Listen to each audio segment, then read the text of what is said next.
It's Al in the afternoon, 3 to 6, Monday through Friday. But as we are wont to do on Tuesdays at 4:05, look at that time. We get Megan Olson in. It's Alpha News in Review, and we've got her again today. Megan, thanks for stepping in and being a part of the program. Yeah, thanks for having me on again to share the top news stories of the week. Yeah, for folks that don't know, and maybe they'll get to know it as we do this bit, Alpha News Minnesota, right? Alpha News MN is your guys' website. You're a web newspaper. Is that what you call it? What do what is it? Digital newspaper. It's like social media, digital only, no print. All right. So you guys are out there. I've been following along, I would say, for 3 years now. You guys are on the front end of a lot of stuff. And so I asked if you'd come on and just give us your top stories of the week. And I guess you would know that by, you're going to think I'm so old, like by hits. The clicks, the interactions, okay. The shares. So that's how okay, fair enough. See, I'm glad you're here because you're young and know stuff. Okay, so what would be the top news story in Minnesota? Yeah, so for this week, it's kind of a little bit of a spillover from last week and what we talked about with Representative John Thompson and all the drama that's been going on. That has completely blown up. It's stayed in the top of the news cycle as more information comes out. And last week it was conversations about, where did he live? Does he live in Minnesota? Does he live in Wisconsin? The whole driver's license issue. And we discussed that. And now it's, he has all of these court cases and allegations that were filed in the early 2000s of domestic violence and women that he was involved with that he either said inappropriate things to, did inappropriate things to, abused them in many ways. So that's all kind of coming to the forefront too. And we actually here at Alpha News had an exclusive published last night that kind of dove into some of those issues and uncovered a lot about his treatment of women, particularly on Facebook, and some of the things that he said to them in that public sphere. Well, yeah, he doesn't know when to hush up. But here, let me give Alpha News a little bit of a kudos in that you guys were the first ones really to start talking about him over a year and a half ago when he was running for office. Alpha News was out there saying, hey, you should know something about this guy. It didn't get a lot of traction, and he still got elected, which, okay, his people get to decide. I really don't care. But what comes down to is we all have our issues, and I don't want to dismiss abuse of women in that way. But here's his issues. He seems bigger than himself. And what I mean by that is you get pulled over for no front license plate. Well, you are, using racism against me.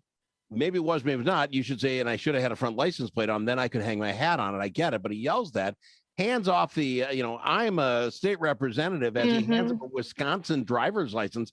How stupid do you think the cop is that he's going to like, there's no sense of personal responsibility. And I think that really sums up the Democrat Party in a whole. And I mean, even now we have Governor Walz stepping forward, the DFL chair stepping forward, asking for him to resign. But where were they in 2018 when all of this came forward about Keith Ellison and Keith Ellison abusing his girlfriend? There's so much hypocrisy, and it's just. Well, see, and I get that, but the governor has come out. We were asked people to do the right thing. Governor comes out. He says, no, you've got to go. You should resign. That's all you can ask him to do. When you look back at what happened with Ellison, you're absolutely correct. There's a little bit of hypocrisy there. I think you don't have to go too deep to find it in the Republican Party as well. But what I don't get, and this is my point with Representative Thompson, it is so egotistical that he thinks he can whip out the I'm a state rep thing like, ooh, wait, I should stop the world. You're a state rep. To here's my Wisconsin driver's license. To, now he's out yelling that you news organizations set this stuff up in 2003 to trap him. Now I'm like, how important do you think you were in 2000? That's the weird thing is that his attorney has come forward too and said that specifically this was doctored and these allegations were all doctored. How could something from that long ago, before he wasn't even an activist back then. He didn't become an activist until the Philando Castile shooting in 2016. You weren't that important, bud. Well, that's my point is he just has no inner thought. So then I'm looking at it, I'm just trying to be open and honest on it. I'm looking at him saying, okay, these things happened and it started in like 2003, right? That's probably far back as computer records. 2003 or 4, yeah. Yeah. So he's having issues. I get that. All of that supposedly, I would presume by now, has been worked out in the courts with the young ladies, whatever that system has been done. Because we're talking what is it, 12 years later? Do the math now. So Yeah. Almost 18 years later. So this has been worked out. So to me, I push this aside when he starts yelling racism and that the system, you newspaper people are, all out getting him. Now you start losing it. And now he's dragging the Democratic Party in with him. The governor, the lieutenant governor come and say, yeah. Well, then the next step is, well, why don't you do it for Ellison? You don't hear Ellison saying a whole lot of stuff either. Everybody's running and hiding. And if he had just had enough self-awareness to say, oh, I shouldn't have had that. I should have had a license on the front of the car. What's that ticket cost? $100? Yeah, probably $100, $200. Okay. So you take the ticket and you go.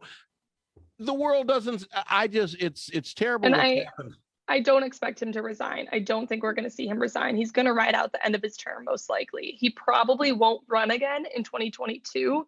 That I could see him stepping back from running again and blaming it on something else. But I'm going to he'll ride out his term. I'm going to throw this at Alpha News, and I know people are working on it. I want somebody to tell me, does he actually live where he says he lives? And is that inside the district or not?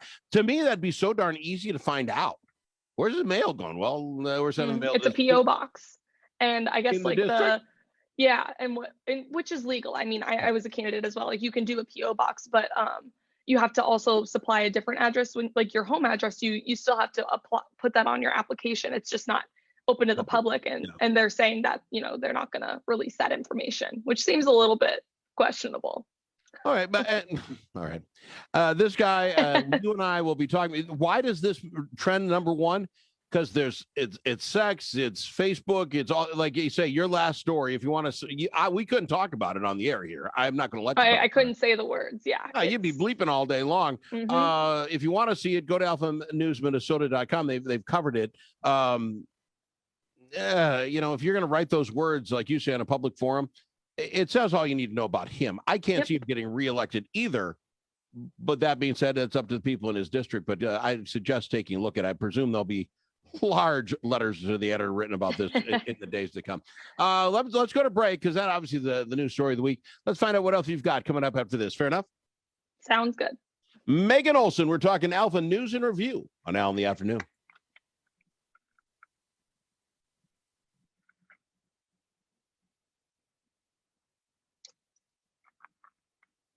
Okay, still on Facebook Live, but as I'm drinking my water, I believe your significant other is following along. Oh, he should be.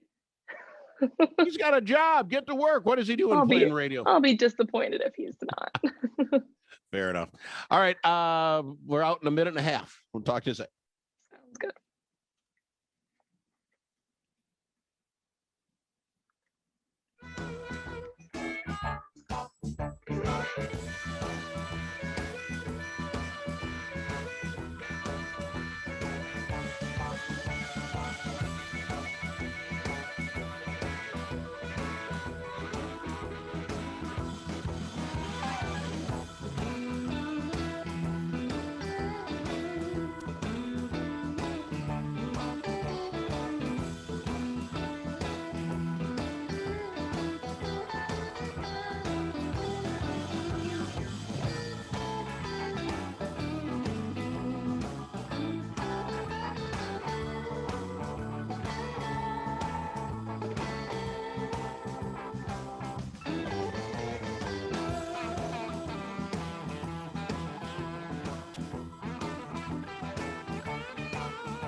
Easily offended?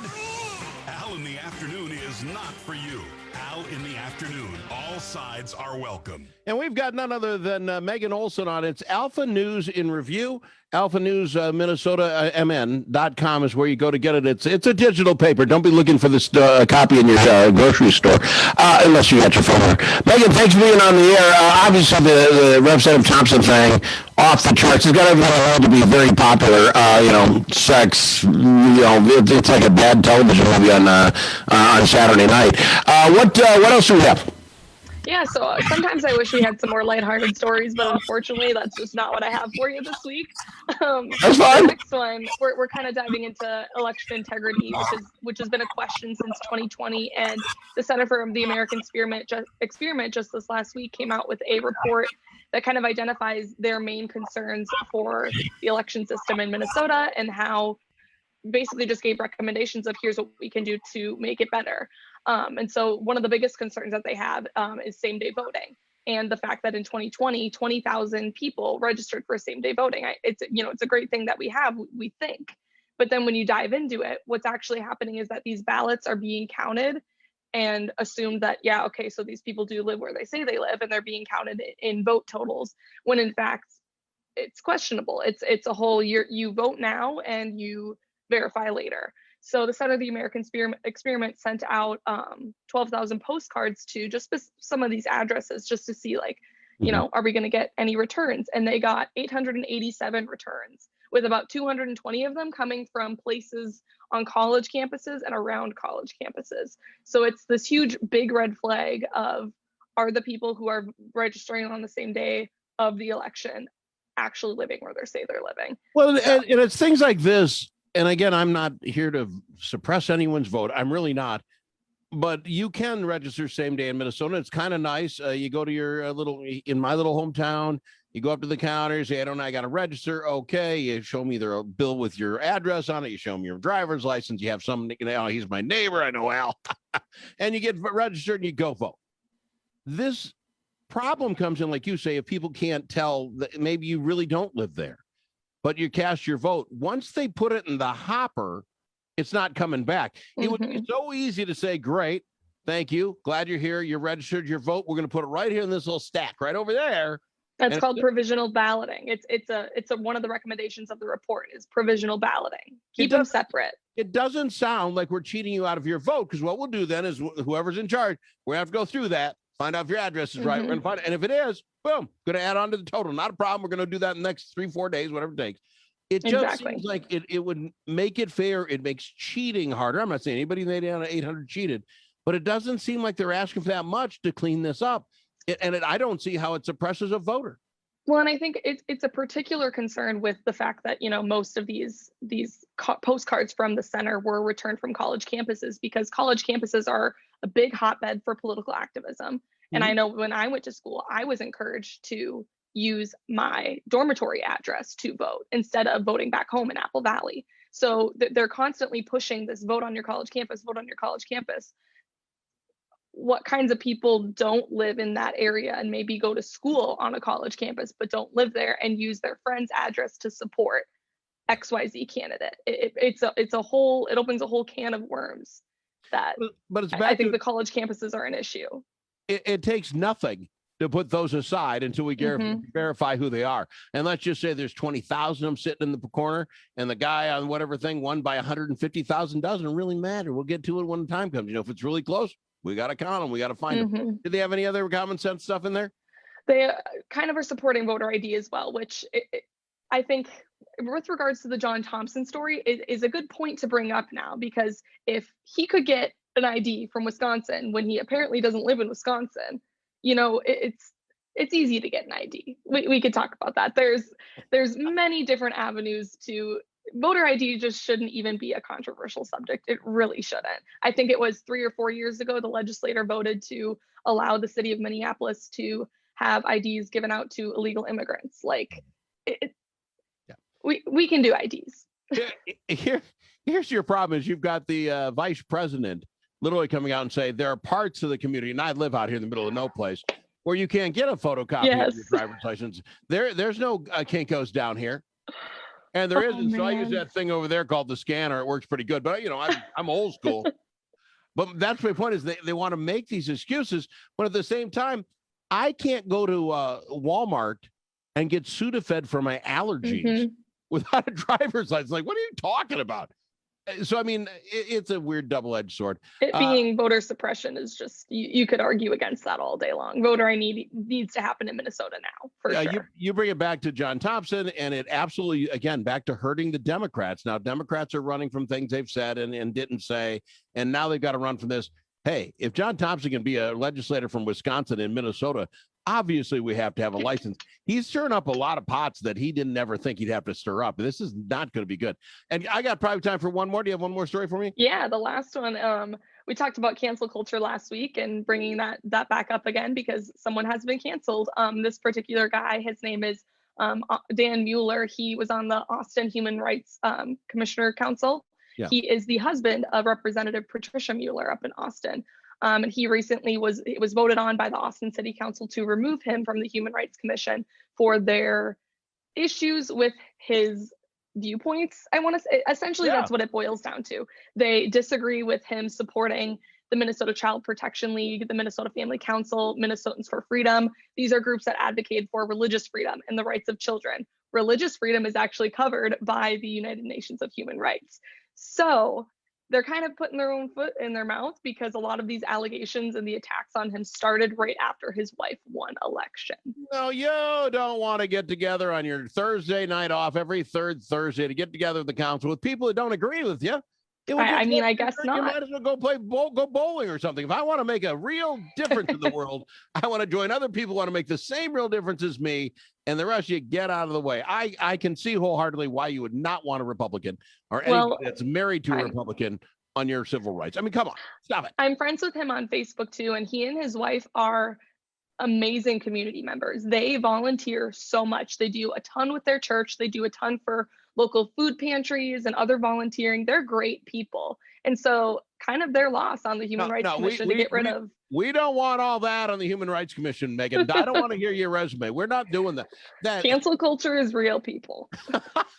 And be careful what you post and careful what you say and who you support. No, it's just so sad. You just can't say what you want and do what you want. I have some of my best friends and I don't agree on a thing politically. There's not a one, and I wouldn't trade them for the world because we have this fantastic conversations over a cigar and a beverage, and we've solved the world's problems 20, 30 times. We just never recorded so we can have it the next day. Megan, I appreciate you being on the program. I don't know when you start taking up smoking cigarettes. You've got a really interesting I know. I lost my voice a couple weeks ago and it's not coming back. It's just a little bit of laryngitis. I sound like I smoke a pack a day, but I promise I don't. You do. You sound like I'm drinking my water. Like Marge's sisters on the Simpsons. That might be too old a reference for you, but the Marge's sisters, that's what you sound like. I love having you on the program, and thank you for stepping up and doing it for me. Awesome. Yeah, and I'll see you next week. Next week, it's Megan Olson. It's Alpha News in Review, and it's right here at Al in the Afternoon.